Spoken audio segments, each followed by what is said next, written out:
ಆಚಿ ಮಸಾಲ. ಎಂತ ಅಡಿಗೆಯ ರುಚಿಯಾಗೋ ರಹಸ್ಯವು 20 ರೂಪಾಯಿ. ಸಿದ್ದರಾಮಯ್ಯನವರ ಸಂಪುಟದಲ್ಲಿ ಅವರು ಇದ್ರು ಆದ್ರೆ ಈಗಿಲ್ಲ ಅಂತ ಸಿಎಂ ರಾಜೀನಾಮೆ ಕೊಡು ಅಂದ್ರು, ಅದಕ್ಕೆ ಕೊಟ್ಟಿದ್ದೇನೆ. ರಾಜೀನಾಮೆ ಬಳಿಕ ಬಸವರಾಜ ಹೊರಟ್ಟಿಯವರ ಹೇಳಿಕೆ ಇದು. ಆಗಸ್ಟ್ 14ಕ್ಕೆ ಕೊಡ್ತೀನಿ ಅಂತ ಹೇಳಿದ್ದೆ, ಇವತ್ತೇ ಕೊಡು ಅಂತ ಅಂದ್ರು, ಅದಕ್ಕೆ ಕೊಟ್ಟಿದ್ದೇನೆ. ರಾಜಕಾರಣದಲ್ಲಿ ಇಂಥ ಬೆಳವಣಿಗೆ ಸಹಜ. ಸಿಎಂ ರಾಜೀನಾಮೆ ಕೊಡು ಅಂತ ಹೇಳಿದ್ರು, ಅದಕ್ಕೆ ಕೊಟ್ಟಿದ್ದೀನಿ ಅಂತ ಬಸವರಾಜ ಹೊರಟ್ಟಿ ಅವರು ರಿಯಾಕ್ಟ್ ಮಾಡಿದ್ದಾರೆ. ಬೇಸರ ಇದೆ, ರಾಜೀನಾಮೆ ಕೊಟ್ಟಿದ್ದಾರೆ. ಆಗಸ್ಟ್ 14ನೇ ತಾರೀಕು ರಾಜೀನಾಮೆ ಕೊಡಬೇಕು ಅನ್ನೋದು ಅವರ ಅಭಿಪ್ರಾಯ ಆಗಿತ್ತು. ಆದರೆ ಇವತ್ತೇ ಕೊಡಿ ಅಂದ್ರಂತೆ ಸಿಎಂ ಡಿಕೆ ಶಿವಕುಮಾರ್.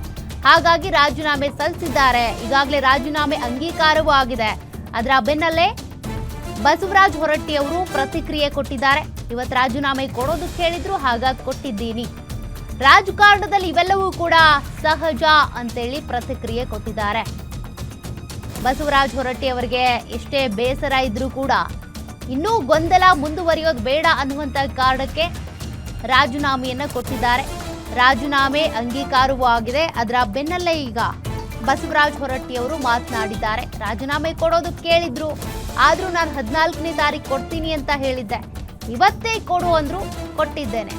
ಲೆಟರ್ ಅಂತೂ ರೆಡಿ ಇತ್ತು ಅನ್ಸುತ್ತೆ, ಅದಕ್ಕೆ ಇವತ್ತಿನ ಡೇಟ್ ಹಾಕಿ ರಾಜೀನಾಮೆಯನ್ನ ಸಲ್ಲಿಕೆ ಮಾಡಿಬಿಟ್ಟಿದ್ದಾರೆ. ತದನಂತರದಲ್ಲಿ ಬಸವರಾಜ ಹೊರಟ್ಟಿ ಅವರ ರಿಯಾಕ್ಷನ್ ಇದು. ರಾಜೀನಾಮೆ ಕೇಳಿದ್ದು ನನಗೆ ಬೇಸರ ಆಗಿದೆ ಅಂತ ಬಸವರಾಜ ಹೊರಟ್ಟಿ ಅವರು ಹೇಳಿದ್ದಾರೆ. ಕಾರಣ, ಹಿಂದೆ ಸಿದ್ದರಾಮಯ್ಯನವರು ಸಿಎಂ ಆದಂತ ಸಂದರ್ಭದಲ್ಲಿ ಆಗ್ಲೂ ನೋಡಿ ಕಾಂಗ್ರೆಸ್ ಬಲನೇ ಇತ್ತು ಹೆಚ್ಚಾಗಿ. ಆದ್ರೂ ಕೂಡ ಕಾಂಗ್ರೆಸ್ ಅಧಿಕಾರದಲ್ಲಿದ್ರೂ ಕೂಡ ಬಸವರಾಜ ಹೊರಟ್ಟಿಯವರೇ ಸಭಾಪತಿಯಾಗಿ ಕಂಟಿನ್ಯೂ ಆಗಿದ್ರು. ಆದರೆ ಸಿಎಂ ಆಗಿ ಡಿಕೆ ಶಿವಕುಮಾರ್ ಅವರು ಯಾವಾಗ ಅಧಿಕಾರಕ್ಕೆ ಬಂದ್ರೋ ಆಗ ಸಾಕಷ್ಟು ಬದಲಾವಣೆಗಳಾಯಿತು. ಏನಂದ್ರು ಸರ್? ನೋಡಪ್ಪ ನೀನೇ ಬಿಟ್ಟದ್ದು ಅಂತ ಹೇಳಿದ್ರು. ಸರ್, ಈಗ ಸಭಾಪತಿಯಾಗಂತ ಕೆಳಗಿಳಿಸಿ ನಿಮ್ಮ ಮುಂದಿನ ರೋಲ್ ಹೇಗಿರುತ್ತೆ, ಪಾರ್ಟಿಯಲ್ಲಿ ನಿಮ್ಮ ರೋಲ್ ಹೇಗಿರುತ್ತೆ? ಮುಂದಿನ ರೋಲ್ ನಾ ಹೇಳ್ಬಿಡ್ತೀನಿ. ನಾನು ಶಿಕ್ಷಕ ಮತದಾರರಿಂದ ಬಂದವ. 28ಕ್ಕೆ ಚುನಾವಣೆ ಐತಿ. ಈಗ ಮತ್ತೆ 2 ವರ್ಷ ಟೈಮ್ ಸತಿ ಎಲ್ಲ ಕಡೆ ಅಡ್ಡಾಡ್ತೀನಿ. ನಮ್ಮ ಕಾನ್ಸ್ಟಿಟ್ಯೂನ್ಸಿ ಅಡ್ಡಾಡಿ ಕೆಲಸ ಮಾಡ್ತೀನಿ. ಇಲ್ಲಿ ಮಟ್ಟ ಶಿಕ್ಷಕರಿಗೆ ಒಂದು ಸರಿ ಸಿಗ್ತಿದ್ದೀನಿ, ಸಿಗಂಗಿಲ್ಲ. ಈಗ ಶಿಕ್ಷಕರಿಗೆ ಮ್ಯಾಗಿನ ಸಿಗ್ತೀನಿ, ಅಡ್ಡಾಡ್ತೀನಿ. ನನಗೇನು ಟೈಮ್ ಪಾಸ್ ಆಗುತ್ತೆ, ಕೆಲಸ ಮಾಡ್ತೀನಿ. ಕೆಲಸ ಮಾಡಿ ಮುಂದಿನ ತಯಾರಿಯನ್ನು ಮಾಡ್ತೀನಿ. ಬೇಸರ ಬಂದಾಗ ತೋಟಕ್ಕೆ ಹೋಗ್ತೀನಿ.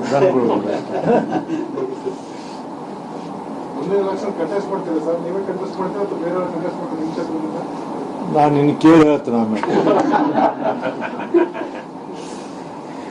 ಯಾಕಂದ್ರೆ ನೀ ಹಿತಶತ್ರು ಅಂತ ಗೊತ್ತೈತೆ ನನಗೆ. ಕೇಳಿ ಹೇಳ್ತೇನೆ.